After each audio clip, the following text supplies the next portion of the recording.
रामचरितमानस लिख करके तुलसी ने हम भारतीय संस्कृति पर बहुत बड़ा उपकार किया है। एक एक घटना में सारे संस्कृति के मूल्य आ गए हैं। हमारी संस्कृति में कौन कौन से आदर्श हैं, जो भी घटना आती है उसमें घटना के अंदर वो आदर्श तुलसीदास जी पैदा कर देते हैं। तो इसलिए नैतिक दृष्टि से ये ग्रंथ जो है बहुत ऊंचाई पर ले गया है भारत को, और जो इसको पढ़ेगा उसके जीवन में जो संस्कार आएंगे फिर वो उन संस्कारों से विचलित होकर के कभी भी कुमार्ग पर नहीं जा सकता। अब जब भगवान राम का विवाह हो रहा है, धनुष टूट गया है, तो वहाँ एक आदमी आए भृगुकुल पतंगा।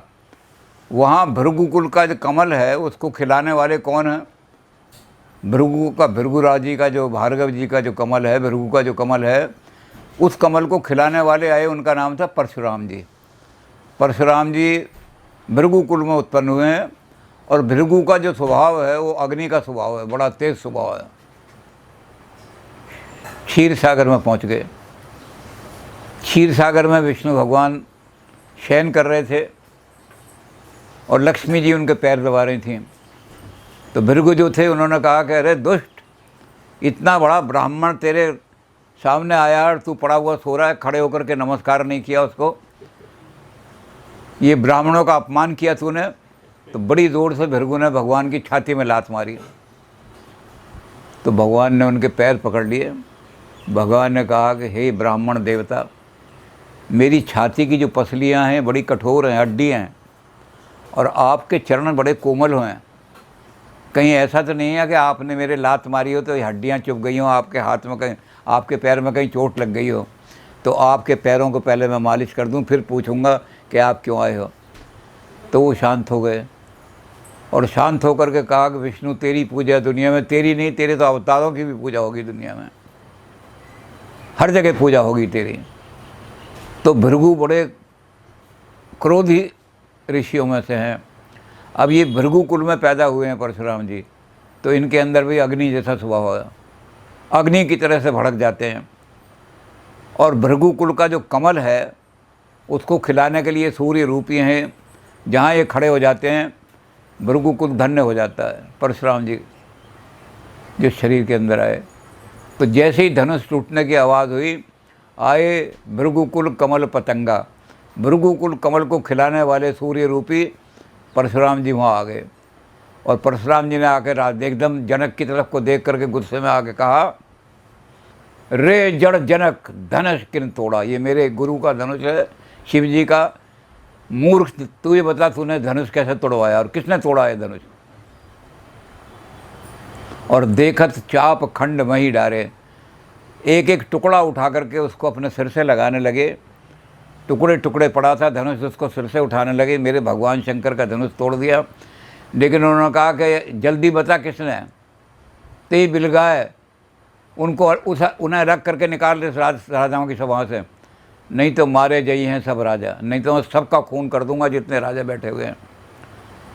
उस आदमी के मेरे हवाले कर दे, अगर उसको हवाले नहीं करेगा तो मारना शुरू करूंगा मैं सबको।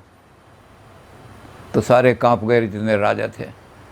परशुराम जी का क्रोध देख करके सारे के सारे, कोई जैसे लवा लुकाने, जैसे बाज को देख करके छोटे छोटी चिड़ियाँ जो होती हैं वो लुक जाती हैं, ऐसे सारे वहाँ से भाग लिए।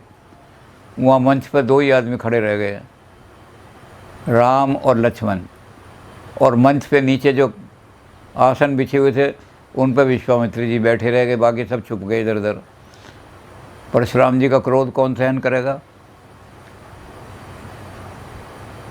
तो परशुराम जी जो थे उन्होंने बड़े क्रोध में कहा। तो राम हाथ जोड़ के कहने लगे, नाथ शिव धनु तोरण हारा, हुई है कोई दास तुम्हारा। तुम्हारा ब्राह्मणों का दास ही होगा, ब्राह्मणों का आशीर्वाद ही लिया होगा किसी ने, नहीं तो शिव के धनुष को कौन तोड़ सकता है। शिव का धनुष तो ऐसा है कि राजाओं से हिला भी नहीं। और जब ऐसा धनुष है हिला तो इसको तो वही तोड़ सकता है जिसको ब्राह्मणों ने आशीर्वाद दिया हो। तो परशुराम जी का गुस्सा और तेज हो गया। परशुराम जी कहने लगे, धनुष जो तोड़ेगा आदमी सहस बाहु संसो रिपु मोरा। मेरे गुरु का धनुष जिसने तोड़ा वो अपने आप को दास कह रहा है। मेरा दास होकर के मेरे गुरु का धनुष कैसे तोड़ देगा? तो कहते हैं इसलिए जैसे मैंने सहस बाहु को मारा था, सहस अर्जुन को, ऐसे उसका नाश करूंगा। सहस बाहु संसो रिपु मोरा। इसलिए सामने आके खड़े हो कौन है? मोल मोल बात क्यों कर रहे हो कि जिसने धनुष तोड़ा है वो आपका दास होगा? तो राम सामने आके खड़े हुए। उन्होंने परशुराम जी ने अपना फरसा उठाया और सीधी बात कही। उन्होंने कहा, बाल ब्रह्मचारी अति कोही, बहुत बड़ा क्रोधी हूँ मैं। मेरे क्रोध की अग्नि से शिव जी के गण जो थे वो भी भाग लिए थे, मुझे मारने आए थे। और मैंने कृत्यका पैदा की मेरे बाप ने, दादा ने, तो वो भाग लिए गण जो थे। तो तुझे पता नहीं, मैं अग्नि कुल से पैदा हुआ हूँ, अग्नि की तरह से हूँ मैं, और बाल ब्रह्मचारी हूँ, और विश्व विदित क्षत्रिय कुल दोही। कहने लगे तू जानता नहीं मेरे इस फरसे को? इस फरसे ने 21 बार छत्रानी रांड बना दी हैं। कहते मेरा फरसा जो है जब उठता है तो क्षत्रियों का खून पी करके ये सारा लेता है। तो इस फरसे ने क्या किया है? 21 बार छत्रानी रांड बना के बिठा दिए, क्षत्रियों को मार दिया। तो लक्ष्मण जी जरा तेज थे। लक्ष्मण जी कहने लगे कि ये धमकी दे रहे हो हमें, महाराज हमारे डराने के लिए ऐसी बातें कह रहे हो? यहाँ कुमड़ बतिया को नहीं, जो छुई मुई का पौधा होता है उसे दूर से उंगली से छुओ तो मुरझा जाता है। तो कहते हैं आपने हमें छुई मुई का पौधा समझ लिया है कि आप जो तर्जनी देख मर जाएं। हम आप उंगली उठाओ हमारी तरफ और हम मर जाएंगे। हम ऐसे आदमी नहीं हैं, हम छुई मुई नहीं हैं। हम तो काल हूँ डरे ना रणवंशी, हम तो रघुवंशी हैं। काल भी अगर सामने आ जाए तो हम नहीं डरते। तो परशुराम जी ने कुठार उठाया और कुठार उठा करके कहने लगा कि ये जो छोटा भाई है ना, ये तो ऐसा है रस विष भरा कनक घट जैसे, सोने का घड़ा हो लेकिन उसके अंदर जहर भरा हुआ हो। तो कहते राम तेरा भाई इस तरह से है, ऊपर से तो ऐसा दिखाई दे रहा है कि बड़ा शालीन और बड़ा, और अब अंदर से हमारा अपमान कर रहा है ब्राह्मणों का। और ऐसे ब्राह्मण का अपमान जिसने इस पर से ने 21 बार छत्रानी रांड बनाई हैं। तो राम कहने लगे महाराज ठीक कह रहा है मेरा भाई, तो क्योंकि आप जो डराने के लिए कह रहे हो कि 21 बार आपने कौन से छत्री मारे हैं आपने 21 बार? आपकी माँ छत्रानी है। परशुराम जी की माँ जो थी वो राम जी के कुल की कन्या थी। कहते हमारे इक्ष्वाकु कुल की कन्या है, तो हमारे पिता की बहन जैसी हो गई वो तो कहते आपने अपने माँ के कुल को मारा क्या? हमारे कुल में एक भी नहीं मारा क्षत्रिय आपने। अपनी माँ के कुल का नाश करते तो हम जानते सारे क्षत्रिय मार दिए तुमने। आपकी दादी भी गादी की लड़की थी, गादी कन्नौज का राजा, वो भी क्षत्राणी थी। आपने गादी के कुल को कोई मारा? परशुराम जी ये विश्वामित्र जी बैठे हैं, इनकी सगी बहन थी वो, तो आपने विश्वामित्र जी को मारा क्या? या इनके खानदानों को मारा? तो हमें धमकाने के लिए कह रहे हो कि मैंने क्षत्रियों का नाश किया है। आपने 21 गणराज्य जो थे, सारे हिंदुस्तान में इतने गणराज्य हैं, उसमें 21 गणराज्य ऐसे थे जहाँ के राजा प्रजासन हो गए थे, प्रजा को लूट के खा रहे थे, प्रजा का भक्षण कर रहे थे उनका पोषण करने की बजाय। तो आपने ऐसे 21 गणराज्यों के राजा को मार करके और दुनिया में कह रहे थे मैंने सारे क्षत्रिय मार दिए, हमारा खानदान सारा जिंदा है, गादी का खानदान, आपकी दादी का खानदान सारा जिंदा है। तो परशुराम जी का क्रोध बहुत बढ़ गया।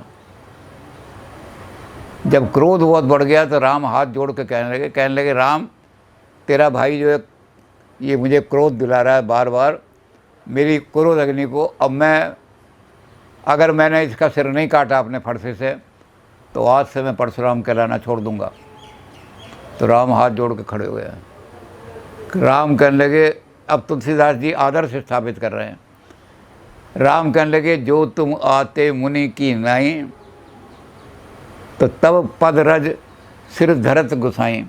अगर आप मुनियों के रूप में आते यहाँ पर तो हमारा भाई जो है उसको ये शिक्षा दी गई है कि जो ऋषि हों मुनि हों उनके चरणों की धूल माथे पे लगाता। तो अगर आप मुनियों के रूप में आते तो हमारा भाई आपके चरणों की रज उठा करके अपने माथे पे लगाता। तो परशुराम जी को और गुस्सा आ गया, कहने लगे तू हमें छेड़ने के लिए कह रहा, हम मुनि नहीं हैं, तुझे दिखाई नहीं दे रहा? कहा मुनि के वेश में आए हैं। उन्होंने कहा नहीं महाराज, आप मुनि के रूप में नहीं आए, आप तो योद्धा के रूप में आए लड़ने के। और जब योद्धा के रूप में आए तो हमें भी युद्ध के लिए बाण उठाने पड़े, धनुष उठाना पड़ा। आप मुनि के रूप में आते तो आपके चरण छूते। तो कहते क्या मतलब? राम ने कहा हमारे शास्त्रों में मुनि की पहचान क्या है? अखंड मंडलाकारं व्याप्तं येन चराचरं तत्पदम दर्शतम ए तस्मै श्री गुरुवे नमः। हम उसको गुरु कह करके नमस्कार करते हैं जो हमें अखंड का दर्शन कराए। भारत की अखंडता, संस्कृति की अखंडता, ब्रह्मांड की अखंडता, जो हमें अखंड का दर्शन कराए उसको तो हम गुरु मानते हैं, ऋषि मानते हैं। और आपने अखंड का दर्शन कराने की बजाय क्या किया कि देखत खंड, आपने देखा कि खंड पड़े हुए हैं तो खंड में ही डाले। जो खंड खंड के दर्शन कर रहा है वो कैसे ऋषि मुनि हो सकता है? वो तो देश में विभाजन कर रहा है। जाति के नाम पे आप विभाजन कर रहे हो कि हमने छत्री मार दिए। तो जो देश की संस्कृति का, देश के सारे समाज का जाति के आधार पर विभाजन कर रहा है, वो मुनि कैसे हो सकता है? हमारी संस्कृति में मुनि वो है जो अखंड के दर्शन कराए। तत्पदम दर्शन तस्मै श्री गुरुवे नमः। अगर आप अखंड के दर्शन कराते तो आपने चाप खंड में ही डाले, आपने खंड के दर्शन करने शुरू कर। कहते हमारे कुल में सिखाया है कि विप्र वंश के ऐसी मनुष्याई अभय हो ये जो तुम्हें डराई। हमारे यहाँ का सुर, महिसुर, हरिजन और गाई इन पर न सुराई। हमारे कुल इन पर न सुराई। हमारा कुल है क्षत्रियों का सबसे बड़ा कुल, सूर्य कुल। वहाँ शिक्षा क्या दी गई है? देवता, महिसुर ब्राह्मण, हरिजन संत लोग और गाय, अपनी शूरवीरता इन पर मत दिखाना, इन पर प्रहार मत करना बिल्कुल। तो हमारे यहाँ ये नहीं सिखाया कि ब्राह्मणों को, जब ब्राह्मणों ने क्षत्रियों को मार दिया तो तुम ब्राह्मणों को मारना। क्योंकि हमारा वंश ये कहता है कि सारे देश को इकट्ठा, ब्रह्म तेज और शास्त्र तेज जब दोनों मिल जाएंगे तभी देश का उत्थान होगा। तो राम कहने लगे ब्रह्म और क्षत्रिय आपस में लड़ेंगे तो देश का कल्याण नहीं हो सकता, समाज नष्ट हो जाएगा। तो हमारे कुल में ये सिखाया गया है कि सुर, देवता अगर कोई रूठ जाए, नाराज़ हो जाए तो उस देवता की आरती करके प्रसाद उरसाद चढ़ाना और उसको जा कर के 2-3 बार पूजा करना, मारना नहीं उसको।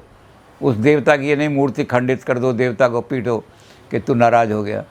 महिसुर ब्राह्मण हैं, अगर ब्राह्मण रुष्ट हो जाए तो ब्राह्मणम मधुरम प्रिय, ब्राह्मण को मधुरता बड़ी प्रिय होती है। तो मधुरता में मधुर खीर भी बड़ी प्रिय है ब्राह्मण को और मधुर वचन भी बड़े प्रिय। हमारे कुरुक्षेत्र में इसका उदाहरण एक, यहाँ बहुत बड़े कर्मकांडी तालाब पर बैठ करके सारे कर्मकांड कराने वाले और बहुत अच्छे उच्च कोटि के ब्राह्मण थे मिश्रा जी। तो मिश्रा जी जो थे उनका ये स्वभाव था कि साइकिल पर जा रहे हैं और किसी ने दूर से कह दिया मिश्रा जी पाएँ लागें, तो जो आदमी पाएँ लागे वाला था वो तो साइकिल पे दूर चला गया और मिश्रा जी साइकिल से उतर के हाथ खड़ा, जियो जीते रहो बच्चा, तेरी बड़ी आयु हो, तू तेरे पुत्र जीते रहे, तेरा आधा 15 मिनट तक कुछ आशीर्वाद दे रहे हैं। तो ब्राह्मण प्रिय वचन, मधुर वचन बोलने से ब्राह्मण बड़ा प्रसन्न हो जाता है। तो कहते हैं हमारे कुल में बताया कि ब्राह्मणों को मारना नहीं, मधुर वचन बोलना। तो कहते हैं इसी तरह महिसुर संत हैं, अगर संत रूठ जाएँ तो उनके पैरों में जाकर उनके चरण पकड़ लेना, मारना नहीं उनको। और गाय अगर क्रोध में भी आ रही हो, सींग भी मारना चाहे तो हट जाना रास्ते से और इधर उधर कर देना, लेकिन गाय को मारना नहीं। तो कहते हैं हमारे कुल में तो ये सिखाया है कि ब्राह्मणों को मारना, इनकी पूजा करनी, और तुम्हारे कुल में सिखाया कि क्षत्रियों को मारो। तो कहते हैं महाराज ये जाति के आधार पर अगर झगड़े कराओगे, देखत चाप खंड में ही डाले, अगर इस समाज को खंड खंड रूप में देखोगे तो समाज नष्ट हो जाएगा। ओहो, जैसे ही परशुराम जी ने बात सुनी, सुन मृदु वचन मृदु गूढ़ वचन रघुपति के। भगवान राम के बड़े मीठे वचन और गूढ़ वचन समाज में खंड खंड मत देखो समाज को। सारा भारत अखंड है, सारी वैदिक संस्कृति अखंड है, उत्तर से लेकर नीचे तक एक ही संस्कृति। वही मंत्र बच्चे के जन्मदिन पर वही मंत्र दक्षिण में पढ़े जाते हैं, वही मंत्र उत्तर में पढ़े जाते हैं, वही मंत्र बंगाल में पढ़े जाते हैं, वही द्वारका में पढ़े जाते हैं। तो वैदिक संस्कृति अखंड है, इसको खंड खंड करके मत देखो। इस संस्कृति का अखंड रूप बनाओ। तो गूढ़ बात जो कही राम ने, तो उगरे पटल परस धरु मथि के। परशुराम जी की जो बुद्धि पर जातिवाद का पर्दा पड़ गया था, वो पर्दा हट गया। राम ने देश को अखंड बना दिया, राम ने देश को बलशाली बना दिया, जातिवाद ख़त्म कर दिया। तो परशुराम जी एकदम हाथ जोड़ करके कहने लगे कि राम, मेरा अवतार इसलिए हुआ था कि जो दुष्ट लोग हैं, जो प्रजा को लूट रहे हैं, खा रहे हैं, विलासी राजा हैं, इनकी प्रजा की कन्याएं उठवा लेते हैं, औरतें उठवा लेते हैं विलासी के लिए, उनका दमन करना। तो मुझे ऐसे 21 गणराज ऐसे दिखे जहाँ के राजा करप्ट थे, और 21 गणराज को मैंने मारा। तुम ठीक कह रहे हो, मैंने उन क्षत्रियों को नहीं मारा जो अच्छे सज्जन क्षत्रिय हैं, जो क्षत्रिय प्रजा रक्षक हैं और प्रजा का कल्याण कर रहे हैं। राम, तुमने ठीक कहा, सारे के सारे क्षत्रियों को कहाँ मारा आपने? तो मैंने उन क्षत्रियों को मारा है जो दुराचारी थे, दमनकारी थे, और सबसे बड़ी चीज़ प्रजासन का होना। प्रजा को खा रहे थे आसन भोजन समझ करके, सारा लूट लो इनका धन, प्रजा का सारा। तो कहते मैंने वाकई उन लोगों को मारा है। अब जो दुराचारी कोई बचा रहा है या दुष्ट कोई बचा रहा है, तो अब तुम्हारा काम है तुम उसको पूरा करना। अपना धनुष उतार करके, अपनी सारी शक्ति उतार करके राम को दे दी। सारा ब्रह्म तेज राम के अंदर समा गया। राम जो थे ब्रह्म और शास्त्र तेज के समारूप बन करके अखंड खड़े हो गए। तो तुलसीदास जी ने एक उदाहरण राम और परशुराम जी के कहा कि परशुराम जी जो हैं वो कहाँ जाति के अनुसार से खंड खंड की बात कर रहे थे, ये ब्राह्मण है, क्षत्रिय हैं, इनको मारो, ये करो, वो करो, और कहाँ बाद में कहने लगे कि नहीं, मेरी बुद्धि पर जो पर्दा पड़ा था ठीक, मैं राम किसी ब्राह्मण को अपना धनुष लेके नहीं जाऊंगा, ये नहीं करूंगा उस ब्राह्मण को कि इस धनुष से नाश करो उन लोगों का जो दुराचारी हैं, मैं क्षत्रिय के हाथ में दूंगा। तो तुलसीदास ने दिखाया कि ब्राह्मण और क्षत्रिय जब मिल गए तो सारे राक्षसों का नाश हो गया हिंदुस्तान में से। और ब्राह्मण क्षत्रिय ना मिलते तो आपस में लड़ते रहते, परशुराम जी क्षत्रियों को मारते रहते, और फिर क्षत्रिय कह देते किसी ब्राह्मण को पैसा मत दो, किसी ब्राह्मण के पैर मत छुओ, तो ब्राह्मण बेचारे भूखे मर जाते। तो तुलसीदास जी ने समन्वय करा दिया। जो जाति आधार पर लोग बट रहे थे, उस जाति आधार को तोड़ करके अखंड का दर्शन करा दिया।